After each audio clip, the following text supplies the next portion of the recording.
এই দিদি। অর্পণ, কেন বাবা তুমি এই কথা জিজ্ঞাসা করছো? তাড়াতাড়ি যাবে আর আসবে।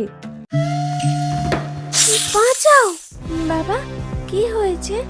মা দেখো, ওদিক থেকে কেমন একটা শব্দ আসলো না? গোপাল কাকা। কিন্তু কাজটা তো তুমি একদম ঠিক করনি খোকা। দিদি দেখ, তোর জন্য আজ কেমন পেয়ারাগুলো এনেছি।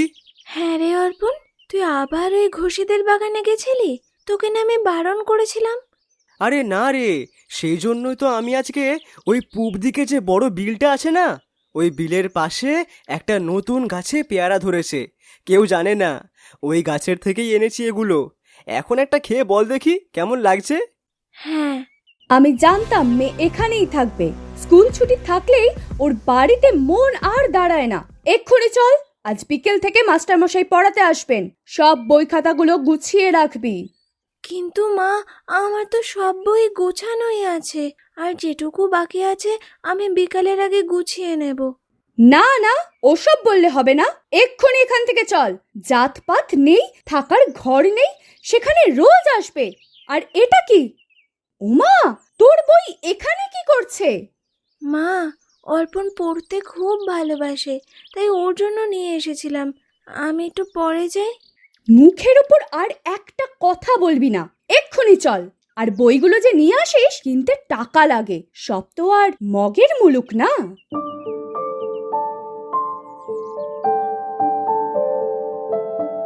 গরিব ভিখারি তাদের বাড়ি যাবে খেলতে? কেন, তোর কি খেলনার কম আছে নাকি? আরে না হলে ওদিকের চক্রবর্তী রায়বাড়ির ছেলে মেয়েদের সাথে খেলতে পারিস তো। ওই ছেলের সাথে খেলা করতে তোকে যেন আর কখনো না দেখি। চোখ মুখ দেখলেই কেমন যেন মনে হয়। গলায় একটা সোনার মালা আছে, কখন চুরি ফুরি করে বেঁচে খাবে। ওদের স্বভাব আছে ওরকম। না মা, অর্পণ খুব ভালো ছেলে। তুমি জানো, ও বড় হয়ে ডাক্তার হতে চায়, পড়তে কত ভালোবাসে। কিন্তু ওর বাবা ওকে এবছর স্কুলে ভর্তি করতে পারেনি। চুপ কর, 2 দিনের মেয়ে, নাক টিপলে দুধ বের হয়, আবার মায়ের মুখে মুখে তর্ক করছে। নিশ্চয়ই এসব শিখেছিস ওই বাড়ির ছেলের থেকে। ওই ছেলেকে আর আমি একবার দেখি, তোর মেশা কিভাবে বন্ধ করতে হয় আমি খুব ভালো করে জানি। এখন চুপ করে নিজের রুমে গিয়ে নিজের বই খাতা গোছা।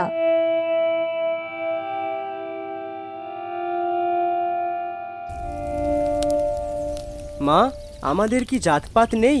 কেন বাবা, তুমি এই কথা জিজ্ঞাসা করছো? না, আজ তিথির মা বলছিল আমাদের নাকি জাতপাত নেই, তাই নাকি তিথি আমার সঙ্গে খেলতে পারবে না। এই দুনিয়ার আসল জাতপাত তো শুধু দুটোই হয় বাবা, গরিব আর বড় লোক। কিন্তু আজ আমি তোকে খুব বকবো। তুই আবার তিথির সাথে খেলা করেছিস। আমি তোকে কতবার বলেছি ওরা বড় লোক, ওর বাবা মা চায় না আমাদের মতো গরিবদের সাথে ওরা মিশুক। তুই আর ওর সাথে খেলা করবি না, এই বলে দিলাম। তাহলে আমি যখন বড় হয়ে এই মস্ত বড় ডাক্তার হব, তখন আমরাও বড় লোক হয়ে যাব, আর তখন আমি সবার সঙ্গে মিশতে পারবো। দিদি, এই দিদি। অর্পণ, তুই আবার এখানে এলি কেন? আমি তো ভেবেছিলাম বিকেলে স্কুলের মাঠে আমরা সবাই মিলে খেলা করব। মা বলেছে তুই আর আমাদের বাড়িতে আসলেই বকবে। তুই এখন চলে যা। আরে কিছু হবে না, কাকিমা আসার আগেই আমি চলে যাব। আরে আমি তো তোকে এই পেয়ারাগুলো দিতে এসেছি। আমি এত কষ্ট করে আনলাম, আর তুই তো একটাও না খেয়ে চলে এলি। সে তো বিকেলেও দিতে পারতিস। এবার এক কামড় খেয়ে দেখ দেখি কেমন মিষ্টি। খুব সুন্দর। তাহলে ভালোই হলো, ওই বাগানে একটা তেঁতুল গাছও আছে। পরের দিন তোর জন্য তেঁতুল নিয়ে আসবো। তিথি, কিসের শব্দ রে? কিছু না, হাওয়ায় জানলা বন্ধ হয়ে গেছিল, আমি ঠিক করে দিয়েছি। অর্পণ, তুই এবার যা তাড়াতাড়ি, নইলে মা আবার এক্ষুনি চলে আসবে। আর শোন, এই বইটা নিয়ে যা। না না, কাকিমা তোকে বকবে এটা না দেখলে। আরে কিচ্ছু হবে না, এটা তো বাংলা বই। আজ তো ইংলিশ টিচার পড়াতে আসবে। আর তাছাড়া তুই আমায় কাল দিয়ে দিস তাহলে।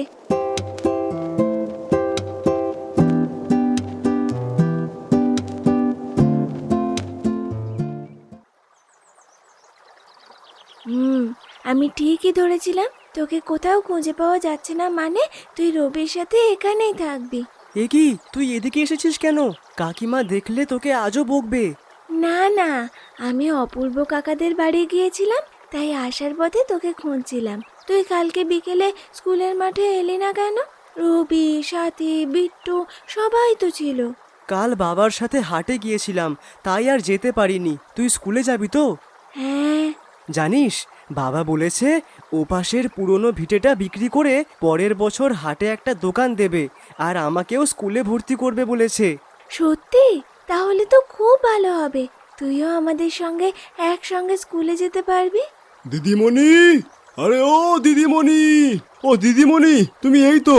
তোমার বাবা ওদিকে তোমার জন্য অপেক্ষা করছে, কি যেন বলবে তোমায়।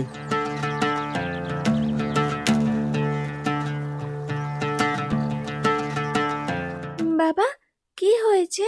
আরে এই তো আমার সোনামা। শোনো, আজকে আমি ব্যবসার কাজে শহরে যাচ্ছি। আজ আর ফিরতে পারবো না, বুঝলে? কালকে ফিরবো। তো আমার পরীর জন্য কি আনবো শহর থেকে? আমার কিচ্ছু লাগবে না বাবা, আমার তো সবই আছে। তা বললে কি করে হয়? আচ্ছা বাবা, একটা কথা বলবো, কিন্তু কথা দাও মাকে কিছু বলবে না। দিলাম কথা, কাউকে বলবো না। বাবা, আমাদের পাশে অর্পণরা আছে না, ও আমার বন্ধু। ও না পড়তে খুব ভালোবাসে। ও বলে ও বড় হয়ে বড় ডাক্তার হতে চায়। ওর জন্যে একটা বই নিয়ে আসবে বাবা। ব্যাস এইটুকু? আচ্ছা আচ্ছা, মনে করো তুমি বললে আর হাজির হয়ে যাবে, কেমন? থ্যাংক ইউ বাবা।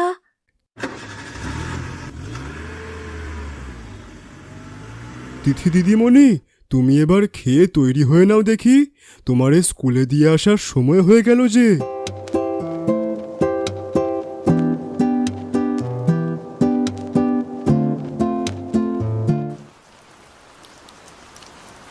তিথিমা, আজ তো খুব বৃষ্টি হচ্ছে, খিচুড়ি করব, খাবি? হ্যাঁ মা, খাবো। আর তার সাথে বেগুনির চপ। কিন্তু বাবা তো বাড়িতে নেই। বাবা তো খিচুড়ি খেতে খুব ভালোবাসে। তাহলে আজ থাক। বাবা তো চলে আসবে, কালকে কি বলে গেল শুনলি না? কিন্তু বাড়িতে তো বেগুন নেই। আর এদিকে বৃষ্টি যা ধরেছে, গোপাল কাকাও তো এখনো আসেনি যে বাজার থেকে বেগুন আনতে পাঠাবো। এই যা মা, অপূর্ব কাকাদের বাড়িতে অনেক বেগুন হয়েছে। আমাকে আগের দিনে নিয়ে আসতে বলেছিল। আমি বলেছিলাম তোমার কাছে শুনে তারপর আনবো। আমি এখন গিয়ে নিয়ে আসবো? না থাক, এই বৃষ্টিতে বেরোলে তোমার ঠান্ডা লেগে যাবে। গোপাল কাকা আসুক, তারপর দেখা যাবে খন। না মা, আমার কিচ্ছু হবে না। আমি তো ছাতা নিয়ে যাব আর এই চলে আসবো। যাই। ঠিক আছে, তাড়াতাড়ি যাবে আর আসবে, একটুও যেন বৃষ্টিতে না ভেজা হয়।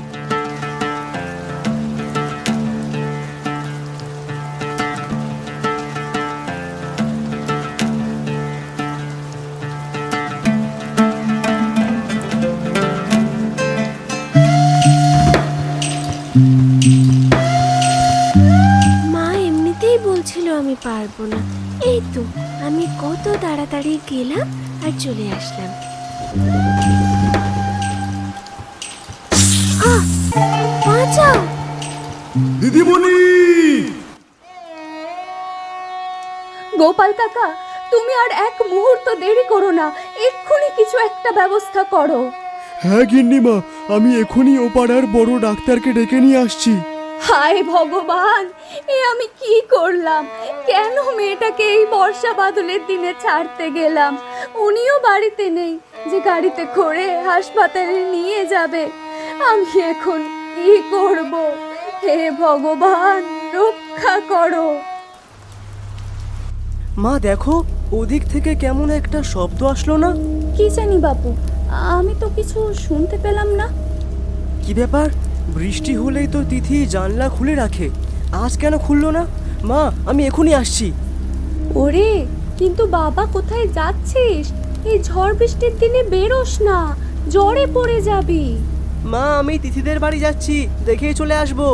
উফ, এই ছেলে যে কখন কি শোনে। যা, ছাতাটা নিয়ে যা।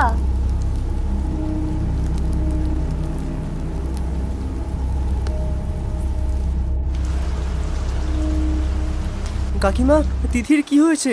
ও এভাবে শুয়ে আছে কেন? বাবা তুই এসেছিস? তিথিকে সাপে কামড়েছে রে, জানি না কি হবে।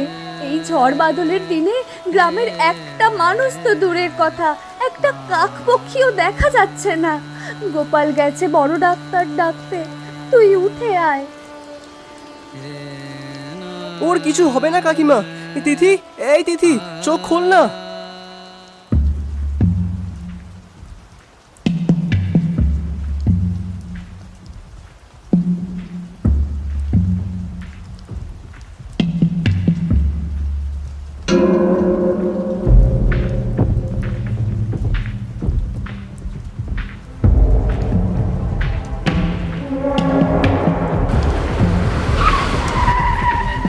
তিথি, কাকিমা, তিথি ভালো হয়েছে? হ্যাঁ বাবা, হ্যাঁ। আজ তুই নিজের জীবন বাজি রেখে আমার তিথিকে নতুন প্রাণ দিলি। আর না হলে জানি না আজ কি হতো খোকা। তুই আমায় ক্ষমা করে দিস। না জেনে আমি তোকে এতদিন অনেক খারাপ কথা বলেছি। কিন্তু কাজটা তো তুমি একদম ঠিক করনি খোকা। নেহাত সাপটা কম ডেঞ্জারাস ছিল, না হলে আজকের দিনটা দুই পরিবারের জন্যই খুব খারাপ হতে পারত। আর যেন কখনো এমন না হয়, কেমন? তাহলে আমি চলি মুকেশবাবু। ডাক্তারবাবু, আপনাকে অসংখ্য ধন্যবাদ। তাহলে মিতালি, তুমি যখন তাকে এত ভালোবাসছো, ওর গিফটটাও তো তোমায় নিজের হাতে তাকে দিতে হয়। মানে? এই যে, তিথি এই বইটি কালকে আনতে বলেছিল, ছোটদের ডাক্তার হওয়ার বই। অবশ্য এটা আমাদের মধ্যেই ছিল, ভুলেও যেন মা না জানতে পারে। হ্যাঁ, তবে এখন আশা করি আর কোনো সমস্যা হবে না, কি বলো? বারে, শুধু একটা বই পড়লেই বুঝি আমাদের অর্পণ ডাক্তার হয়ে যাবে?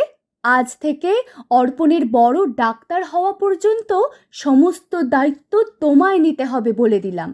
ও আজ যেমন তিথির জীবন বাঁচিয়েছে, এইভাবে ও একদিন অনেক বড় ডাক্তার হবে আর সবার জীবন যেন বাঁচাতে পারে। আরে বাহ, এটা তো খুব ভালো আইডিয়া। তাহলে ডাক্তার অর্পণ, কাল সকাল থেকে তিথির সঙ্গে একসঙ্গে স্কুলে যাওয়ার জন্য তৈরি থেকো। আমি তাহলে এখন ডক্টর বাবুকে ছেড়ে দিয়ে আসি আর স্কুলে পড়ার জন্য সমস্ত প্রয়োজনীয় জিনিস কিনে আনি।